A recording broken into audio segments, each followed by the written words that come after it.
RSAP News na mga brothers on the wheel.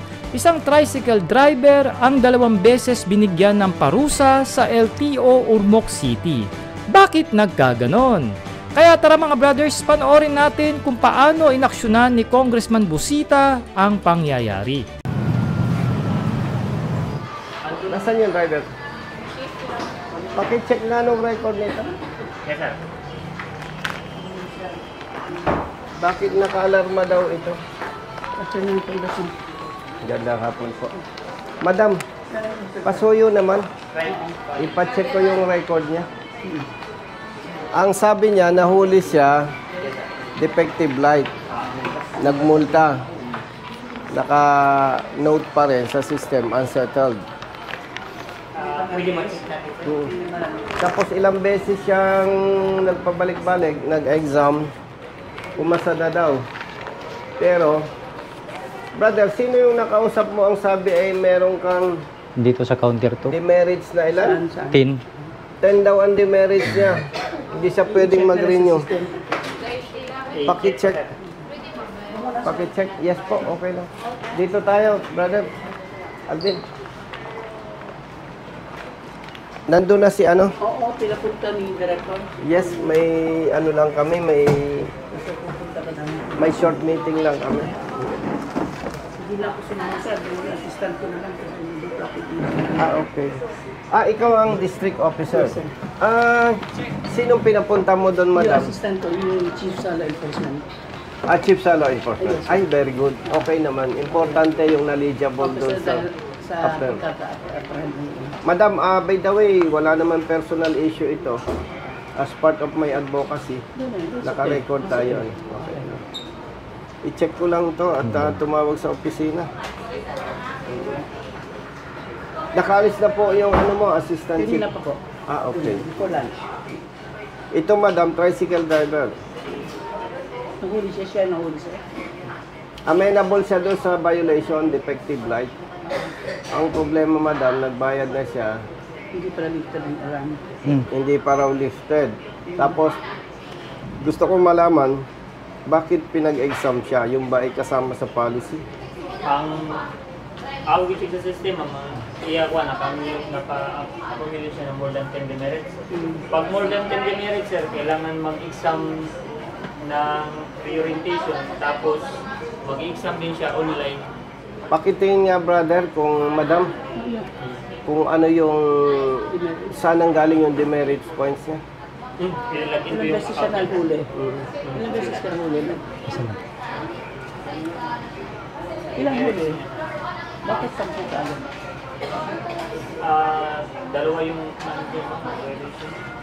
Ika 5 demerit points. Kung saan ang violation ng isang share nga? Defective parts, Oh. 5. Hindi ko lang alam kung ano yung paano mo siya sa TOP mo. Nakaman rin ako. Nakapit Teka, Oh, di sa cellphone din ako. 2 beses siyang chinards. Okay.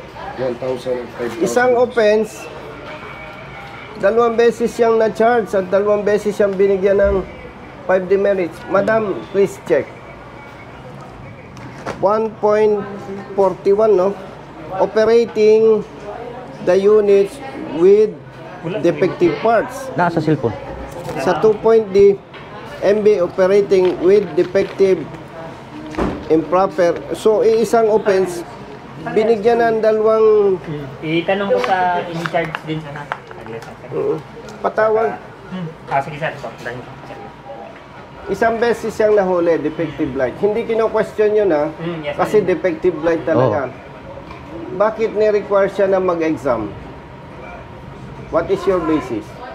Based dun sa demerits sir, pag more than, if it's ever 10 demerits, yun, mag-exam na siya. Oo, ang problema nga, yung isang offense niya, Yun yung 2 beses ninyo binigyan ng 5 points demerits, which is naging 10. I-check ko din sa system, sir. Isang business nung Kausa lang siya? Makita naman, brother, Oh, dyan. wala naman siya. Oo. Resibo. Same offense. Nagkaiba lang ng description. Oh. Tingnan ko sir. Oh, sige na, dahalan na. Kaya daw dalawa yung na-charge doon dahil 4 hari yung sa dala ni sir. Questionable ito eh. Dapat isa lang. Yes sir. Dalawang measures na yun, sir. So, dapat meron tayong justification kung bakit ganun nangyari. Talaga namang may violation. Pero yung 2 beses mo siyang bigyan ng demerits, 5 points, 5 points, mabigat para sa kanya. Tanong ko sa in-charge na sige.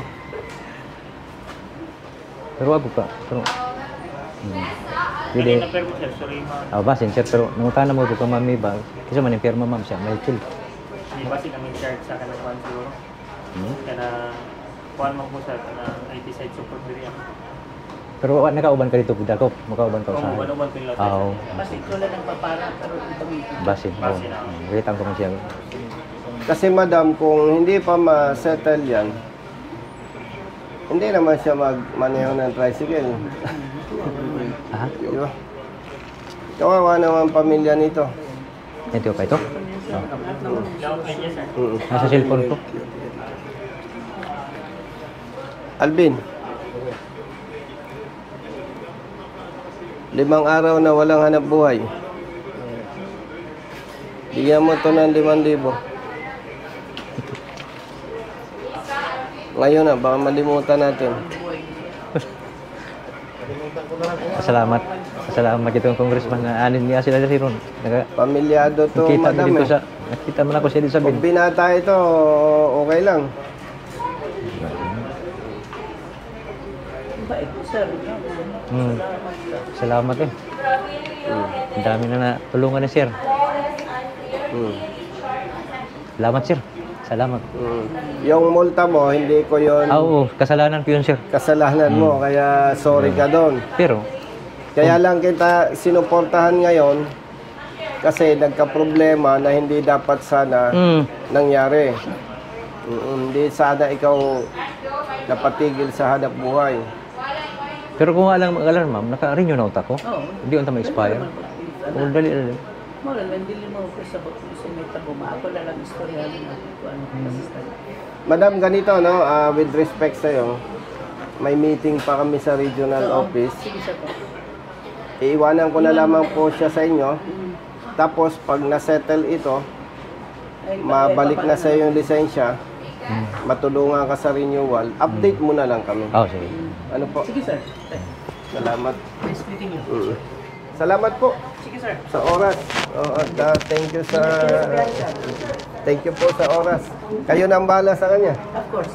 Okay, thank you, brother. Ato lang. Thank you, sir. Maiwan ka namin dyan. Okay, update mo na lang kami. Sige.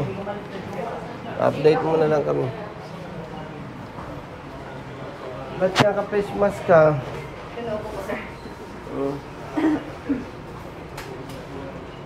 Parang may discrimination din dito. Tawagan mo si Hepe. Hepe!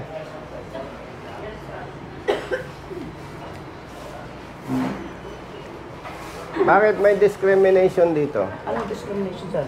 Bakit magaganda lahat ng empleyado? Pero maganda man yung hepe, alam naman sir, magbibigay tayo ng hindi maganda. Bakit hindi kayo nag-hire nung hindi maganda? Hindi, nag-hire naman minsan. Lalagay lang namin doon sa front, wala lang kliyente. O nilalagay nyo hindi maganda doon sa janitorial service? Hindi, wala akong ganyan. Wala akong sinabi sir ha. Talagang magaganda kami. Kaya nga Hindi may... mo maganda sa mukha, maganda Hindi. sa loob. Kaya nga may discrimination. Ay, wala sir. Hindi dapat mag-hire din kayo ng hindi maganda. Meron, hindi maganda. Hindi naman kasalanan nila hindi sila maganda. Uy, lahat naman talagang maganda sa mukha, pero maganda sa Kaya nga, ba't magaganda lahat empleyado mo? O, Mayroon, walang nag-a-apply, hindi maganda na yan. Siguro sabi ka, maganda kasi ako. ganun ba? Oo nga, tingin, nakikita naman sa iyo eh. Ano? Ha? Oh. Next time, pag may hiring, bigyan ng opportunity yung hindi maganda. Di ba? Ngiti-ngiti naman sila. May intermission dito sa may intermission. Salamat po, Sige sir. Sige sir. Picture ko na kita dyan. Oo, may gala. Picture ni Ali Gawin. Sila lang muna. Ayaw muna. O, dito tayo sa kurtina ko, sir. Dito tayo, ano yung kurtina ko? dito. Sige, ito na naman. Thank Okay. you.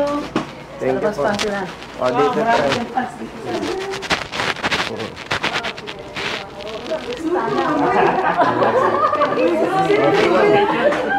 Picture mo yung Cellphone ni ma'am. Binigay na Sige, okay. Okay po. 1, 2, 3. Wait. Yung gwapo sa likod. Ang gapo. Wait lang po. Si ma'am. Ma'am, join ka sa amin. Okay po. 1, 2, 3. Okay. Isa ka po. Oh, 1, 2, election 3. ngayon ha. O, thumbs up. Thumbs up. Thank you, sir. Thank you po. Pasalamat kayo dahil kung walang pangit, hindi ma-appreciate na magaganda kayo. Yeah. Proceed na kami. Okay, no, sir. Thank you. Bye-bye. Bye-bye. O, inalis mo na yung face mask mo. Brother, diyan ka na. May kukunin ako Si Henry bahala sa'yo. Yung ano ko yung tubig na lang po sa akin. Sir, good afternoon po sir. Pwede po kami mag-take ng picture. Siyempre. Parang madilim. Dito ka sir. Sumaliwanag. Hindi, sanay ito sa dilim. bro. Hindi, sanay ito sa dilim.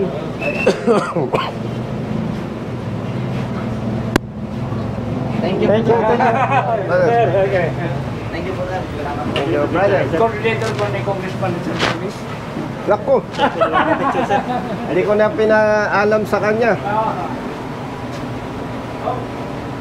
Sige sir. Kaya pa-picture ko sa ako. Idol sa Twitter sa YouTube. Sige. Okay. Thank you sir. Thank you. Bilis. Abe, pe. Sir. Tama lagi. Yung lugar. Kaya ako may napalim ni. O, ito mali. Thank you sir. Sir. Aga. Wow, 1, 2, 3. Okay. Ha? Oo, okay. Tama sir. Thank you sir. Thank you sir. Thank you. Okay. Thank you. Thank you, brother. Okay.